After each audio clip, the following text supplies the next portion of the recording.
Assalamualaikum warahmatullahi wabarakatuh. Saya Muhammad Hasri Andriansyah. Di sini saya akan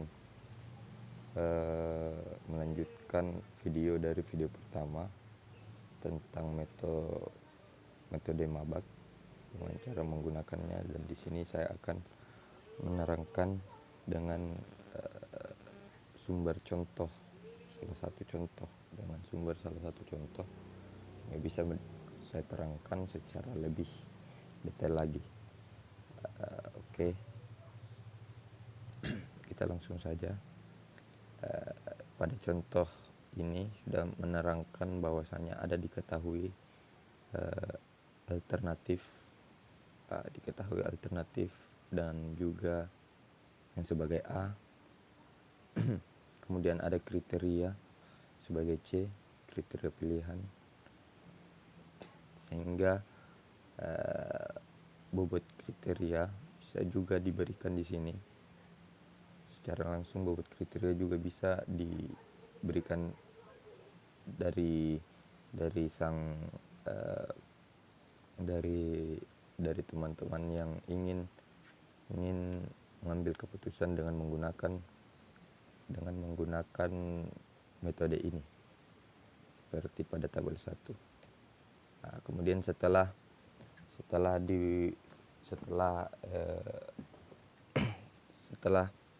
itu dengan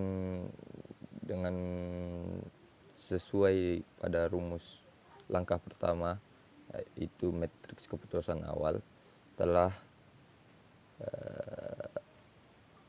itu membentuk suatu tabel seperti pada tabel di sini,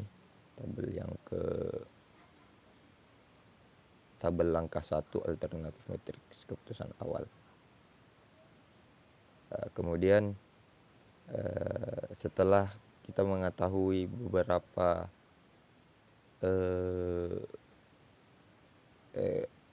matriks keputusan awalnya, kita melanjutkannya ke langkah kedua, yaitu matriks normalisasi bobot, di mana matriks normalisasi bobot ini terbagi atas dua, yaitu jenis kriteria benefit dan jenis kriteria cost. Di sini saya akan mencontohkan dari jenis kriteria benefit, di mana di sini rumusnya adalah TIJ sama dengan XIJ dikurangi XI minimum, dan kemudian XI dibagi XI maksimum dikurangi XI minimum. Jadi di sini seperti pada TI, seperti contohnya di bawahnya, yaitu T1.1 itu mendapat itu sama dengan 1,10 dikurangi 1,10, di mana 1,10 ini didapatkan dari matriks keputusan awal 1,10, matriks keputusan awal atau X1.1, di mana dibagi dengan 4,7 atau 4 X maksimum dikurangi X minimum, berarti 4,7 itu nilai tertinggi dari kriteria 1.1 dikurangi dengan nilai terendah 1.1, terus menghasilkan 0. Nah, begitupun seterusnya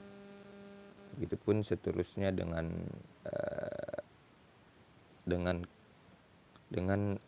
tabel yang telah sesuai dengan tabel yang telah ada pada matriks keputusan awal. Kemudian di langkah ketiga itu kita bisa melihat tabelnya, sehingga tabelnya Ini adalah tabel hasil dari keputusan bobot keputusan, hasil dari normalisasi ke bobot keputusan di tabel 3 ini. Kemudian langkah ketiga itu menentukan matriks bobot keputusan atau V. Dalam menentukan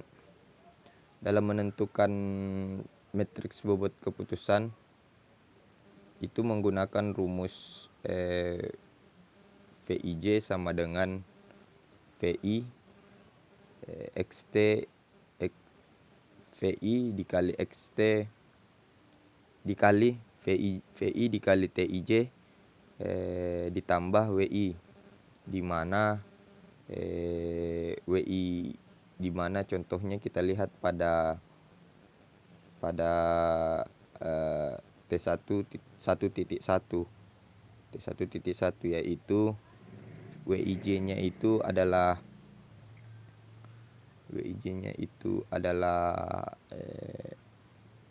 0,178,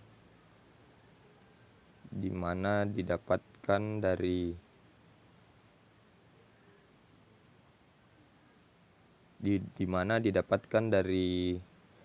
dari bobot kriteria yang telah dihasilkan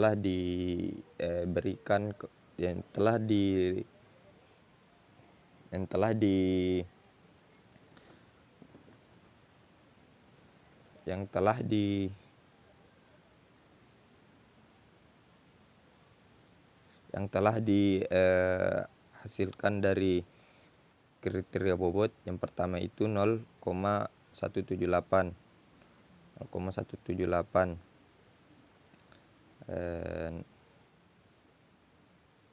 itu dikalikan dengan TIJ itu 0,0 dari hasil normalisasi bobot keputusan, dan kemudian ditambahkan 0,78 atau WI yang sesuai pada pembobotan sebelumnya, kemudian menghasilkan 0,118. Jadi itu cara menentukan matriks bobot keputusan atau V. Kemudian begitu pun yang selanjutnya, mulai dari T1.1 sampai T1.1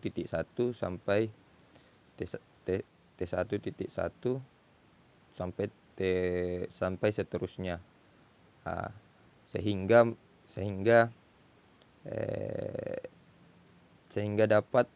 Sehingga di sini kita bisa melihat hasil penentuan di tabel 4, hasil penentuan dari matriks bobot keputusan atau V.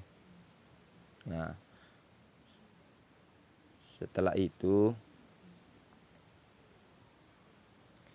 itu kita lanjut ke langkah keempat, yaitu menentukan matriks dari daerah perkiraan perbatasan atau G.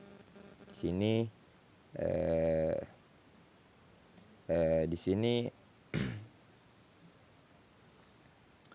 melakukan perkalian terhadap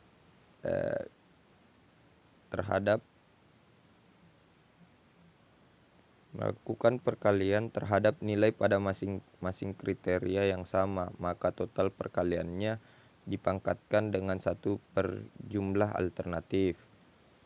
Jadi di sini bisa dilihat bahwasanya penyelesaiannya itu dari G1 sama dengan 0,18,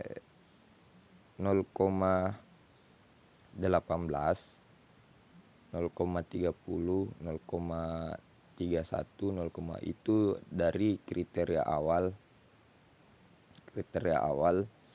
hasil perkaliannya atau hasil dari matriks bobot keputusan awal di T1.1 sampai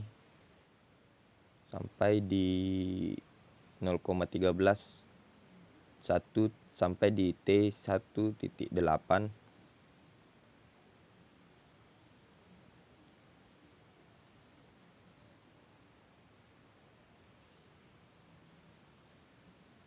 0,13 sampai di 1,8, kemudian dibagi seper dari M. Maksudnya M ini adalah jumlah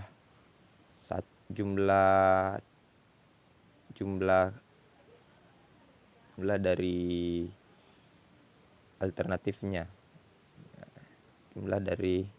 alternatifnya. Di sini seperti pada gambar ini ada 5 jumlah dari alternatifnya, jadi sehingga itu dibagikan seperlima. Jadi hasilnya 0,25. Nah, dan begitu selanjutnya sehingga dan seterusnya sehingga hasil nilai matriks batas G itu bisa dilihat seperti pada tabel 5. Di sini mulai dari 0,25, 0,39, G3 sampai G8 itu 0,25, 0,39, 0,28 dan seterusnya.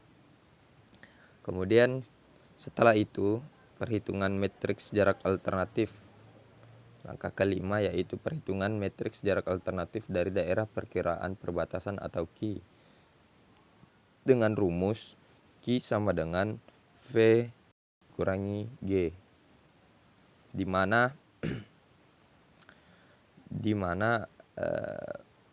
V KI ini adalah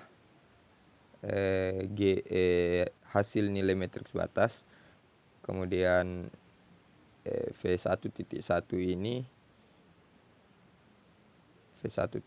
ini didapatkan dari G1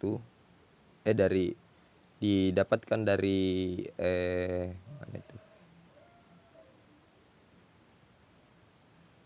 Didapatkan dari matriks keputusan, hasil dari matriks bobot keputusan. Matriks bobot keputusan kemudian dikurangi dengan G. G ini didapatkan di hasil nilai matriks batas. Nah, seperti pada tabel 5 itu 0,25 di G1 G1.1 0,25 sehingga menghasilkan minus 0,75.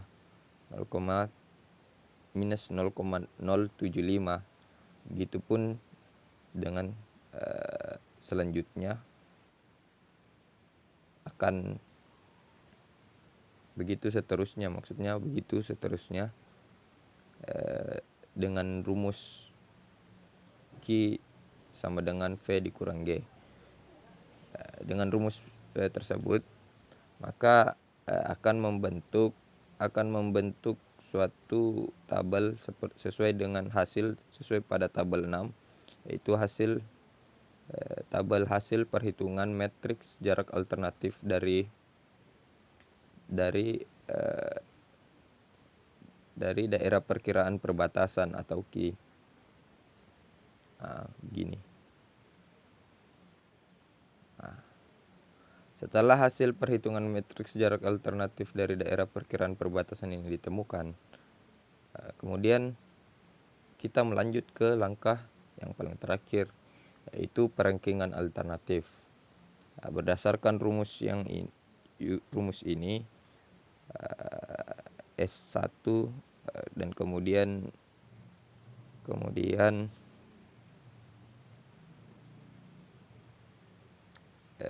itu S1 ini adalah perankingan alternatif. Dalam metode dalam perankingan alternatifnya yaitu minus 0,07 yang sesuai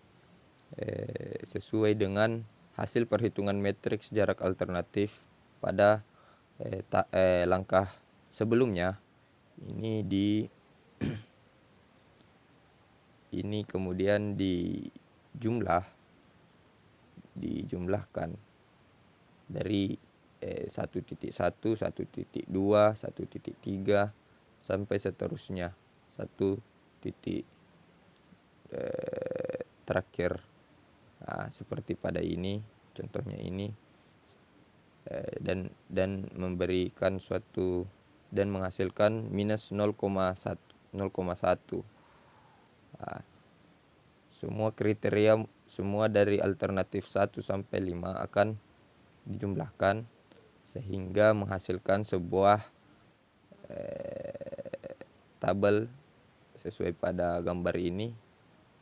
Ini minus 0,1 didapatkan dari 1.1, sini didapatkan dari 1.2 dan seterusnya sampai 0,1.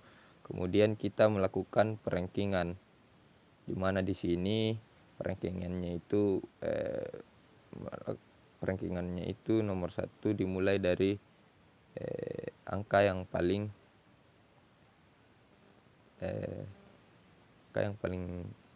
besar. Dari sini bisa dilihat 1 itu Nur Ainun dengan 0,18, kemudian alternatif yang kelima dengan 0,1 dan seterusnya seperti pada tabel ini. Saya rasa itu yang bisa saya sampaikan. Lebih dan kurangnya mohon dimaafkan. Saya rasa itu yang bisa saya sampaikan tentang tahap-tahap langkah-langkah dalam metode mabak. Lebih spesifiknya lagi dengan berdasarkan contoh kasus. Kemudian semoga bisa memberi manfaat kepada teman-teman. Saya akhiri, wabillahi taufiq wal hidayah. Wassalamualaikum warahmatullahi wabarakatuh.